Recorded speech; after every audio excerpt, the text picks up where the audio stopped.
everybody,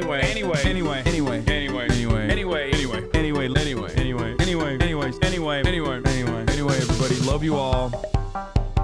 What's going on, everybody? To be able to, I hope everyone's having a fantastic evening, fantastic afternoon, fantastic pre-noon, no matter where you are in the world. I'm Hassan Piker, and this is the Awesome broadcast coming to you live from rainy California, Los Angeles. Folks, we're live and alive, and I hope all the boys, girls, and MBs are having a fantastic one, because today's a beautiful day. Today's a wonderful day. Today is a very special day, and I'm going to tell you exactly why it's a very special day. All right, folks? But before I do that, this is the part of the broadcast where I tell you about my personal news about what's going on in the world of Hassan Piker in between the time period where I press the stop streaming button and press the start streaming button. You might have noticed that I'm wearing new merchandise.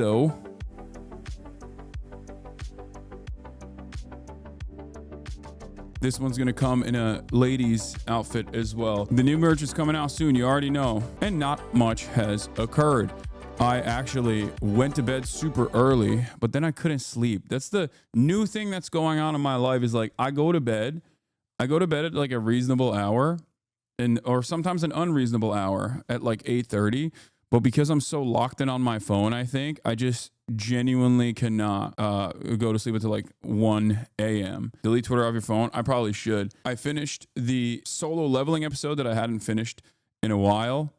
I've been meaning to watch that one, and it was really good. I watched the solo leveling app, and also I'm gonna get into Severance eventually. It's just like, is too heavy, I think, for the time being for me to get into. But in any case, yeah, I played a little bit of Kingdom Come Deliverance, and the problem is, while I was playing Kingdom Come Deliverance, there was a massive patch, and the patch itself like re-downloaded the entire game on my Steam Deck for some reason, and that was the reason why I was not even able to I wasn't even able to play it for a couple hours. It was annoying because it was downloading stuff. Other than that, not much else. Not much else going on in the world of Hassan Piker. Woke up in the morning, took Kaya to the gym. She worked out. I worked out. We got our lift in.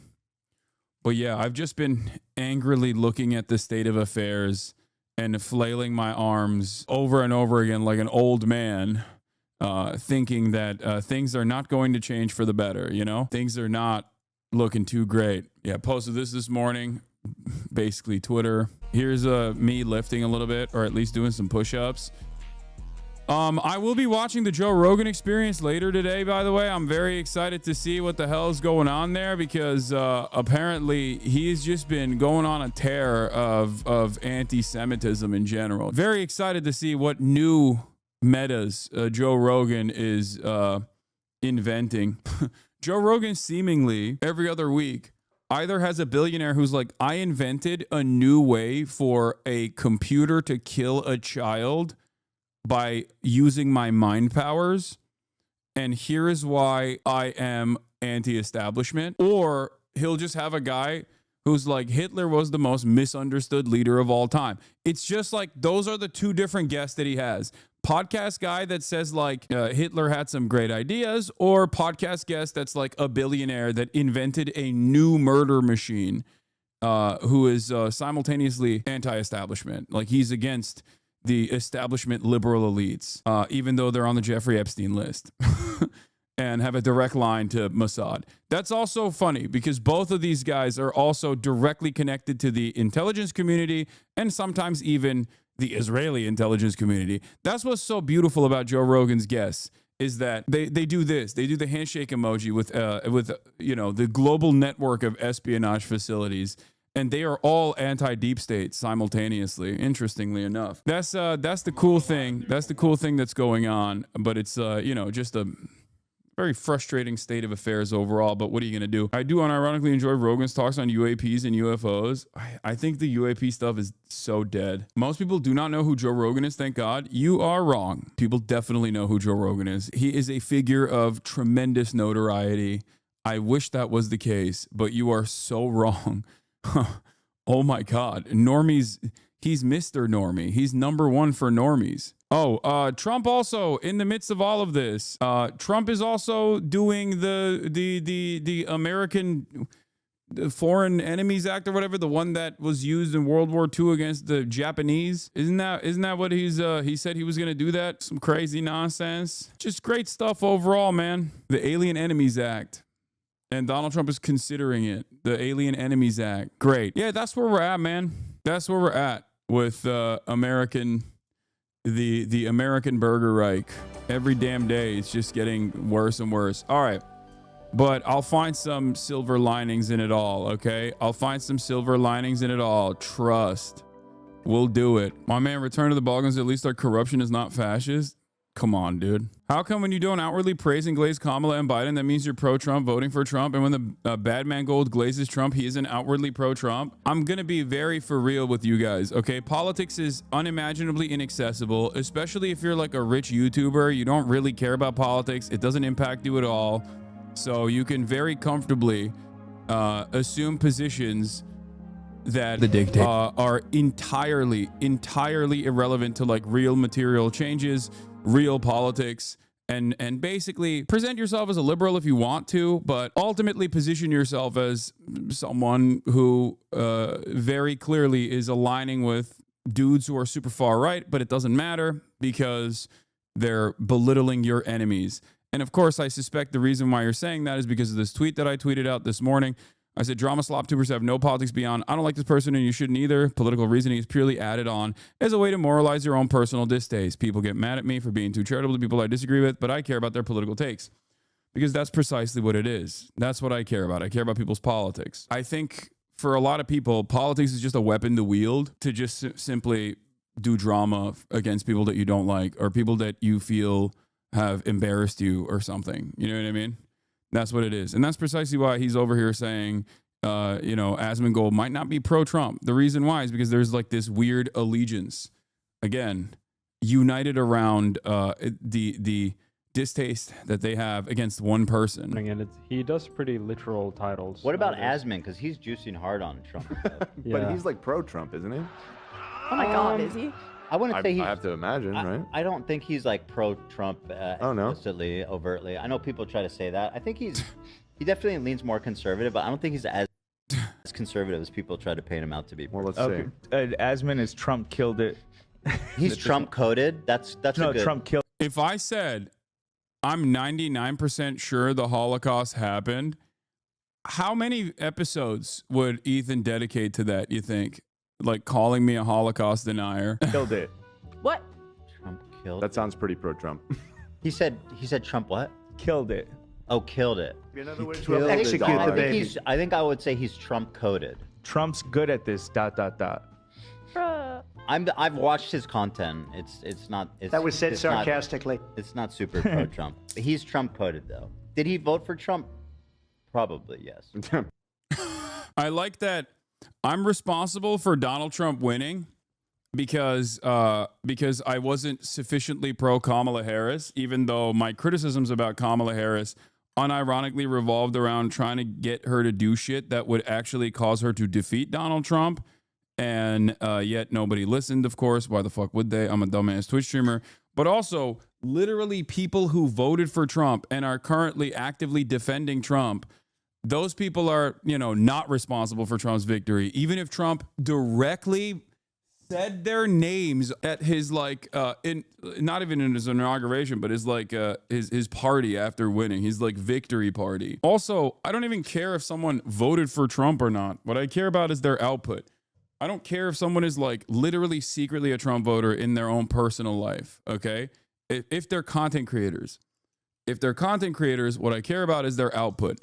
I would rather have a reactionary right-wing guy never talk about their politics and hide their politics than have someone who voted for Kamala Harris and loves Kamala Harris, or voted for the Democrats and loves Democrats, but then simultaneously is watching Donald Trump every day and being like, yeah, he's based, and defending every position of this administration. It is completely unacceptable. I hope people understand where I'm coming from with this. If you're a content creator, you have a platform, you have a position of prominence, you have a position of influence, you have a tremendous amount of influence over your own audience. With great power comes great responsibility. There's a finite amount of things that you can cover and things that you can pay attention to. So I care about what these people choose to pay attention to. I care about what these people choose to cover. I care about what these people spend their time on. And if all that you spend your time on is basically shitting on other progressive content creators while you simultaneously say you're a liberal, then you're probably not a liberal. Probably. Yeah, probably, yes. But it's not a total glaze fest or anything like that. It's just wild because this person keeps saying I'm anti-Semitic. Anyway, it's just very obviously just about pure spite, pure resentment, pure crash out, nothing else. Speaking of pure spite, pure resentment, and pure crash out, the oldest trick in the book that centrist nihilists apply is to say, oh, you got emotional, so you lost. And I suspect that there is a new ASMONGOLD video out there in terms of drama slop tubers that are also hitting the center right pivot or the far right pivot. ASMONGOLD did a video where I'm 100% correct, and he even conceded on my points on the Mahmoud Khalil shit. And the video itself is just basically saying, Hasan got really emotional, so I won. Which is wild. But at the end of the day, as long as ASMONGOLD changes his mind and then actively criticizes the Trump administration for violating First Amendment principles against non-citizens, then it's fine. I don't really give a shit. We don't care about Asman. I know, but it doesn't matter. Okay. You might not care about it, but he is currently the largest political content creator. And therefore, whether you care about him or not, or whether we care about him in this community or not, doesn't change that reality. He is currently one of the largest political content creators on the internet. He is bigger than the Daily fucking Wire. So, you know, the way I see it at this point is like, it's no different than me covering Ben Shapiro. If Ben Shapiro was constantly popping off and chirping, then obviously I would talk about Ben Shapiro. I get it. It's easy to factor it as though it's just like pure drama because who gives a shit? Because it's ASMONGOLD is easy to say. But the reality of the matter is, I mean, look at this. He can't stop talking about me. 970,000 views. This is going to continue. And it does seem like a lot of centrists are going to lend their support to this person because of their own personal distaste towards me. And it is what it is. Yeah, we used to fact check Ben to provide an alternative. Now he is Ben. Exactly. So that's the way I see it. We know exactly how the law works. This is what I've heard. Then why did you spend 48 hours worth of content saying, oh my God. That's it. And I certainly don't know all of the confines of like, I don't know everything about the fucking immigration law either. Having said that, then why did you spend 48 fucking hours worth of content saying? Anyway, he spent way more than 48, by the way. No, it does not. I did spend way more than this because this is, you know, this is an issue that I am knowledgeable on, and this is an issue that I do have a well-established position on. This is an issue that I consider to be completely unconscionable. Also, how does no one in his audience recognize that this is like deliberately cut this way? Is it you reacting to Asma reacting to you? No, I'm not going to do that. I just wanted to show you. And not only that, but also the brigades have happened. The brigades have started again. You know, I love that the LSF mods have finally been able to cull the entire masses who would constantly bring up the fact that Destiny is, you know, a sex criminal. Now we're back. It's just all fronts. XQC. This is a Hasan stream now. Yeah, I got a tiny head. That was pretty funny. I'm not gonna lie. But you know, drama content creators doing Hasan does drama slop and not political content. All this shit. The reason why I'm briefly giving you an introduction into this before I move on to the Democratic Party's incompetence is because all of this plays a role in the minds of a lot of normies who don't actually pay attention to anything, who simply get their notes from the most palatable, drama-infused, drama-focused content creators possible. If you don't understand how this kind of stuff factors into people's political considerations, I don't know what to tell you. I get it. It's shitty. It sucks. And I don't want to talk about it, but I'm constantly getting egged on in this space. And a lot of you literally will look at an environment where you have a political podcast and go, how the fuck do we develop such a robust network of right-wing commentary everywhere? This is the beginning of the funnel. That's it. And you're experiencing the beginning of the funnel dramatically move in the right-wing direction. What I don't get is why focus on they should just do their own thing and leave you alone. They will never do that. In every single circumstance, the drama that I find myself in is when other people are actively being like, you fucking suck, your opinions are wrong. And then it's usually the least informed person of all time establishing a political position by posturing against me. And that's pretty much it. So it comes across like I'm defending myself and it's fucking annoying and I hate doing it and I don't want to do it and I'm moving on from it. But just understand that everything is getting more and more right wing. There's a reason for it and it's going to continue happening. And I hope you recognize it. I hope that we can build a counter to all of this in independent media spaces, because the reality of the matter is we're just in the beginning. Things are going to get fucking worse as the Trump administration puts the clamps on and continues to ruin the administrative state, continues to implement austerity measures. I think you have to stop admitting you don't know everything. When you are stupid and people you watch act like they know everything, it makes you look vulnerable when you don't need to. Yeah, I'm going to keep being honest. I think that it's insane to act like you know everything. I don't know everything. And I think not knowing everything and admitting that I don't know everything puts me at a higher position in terms of intellect than the average person or the average commentator who acts like they fucking know what the hell they're talking about. I don't know. I'm very stubborn, so I will continue doing what I've been doing.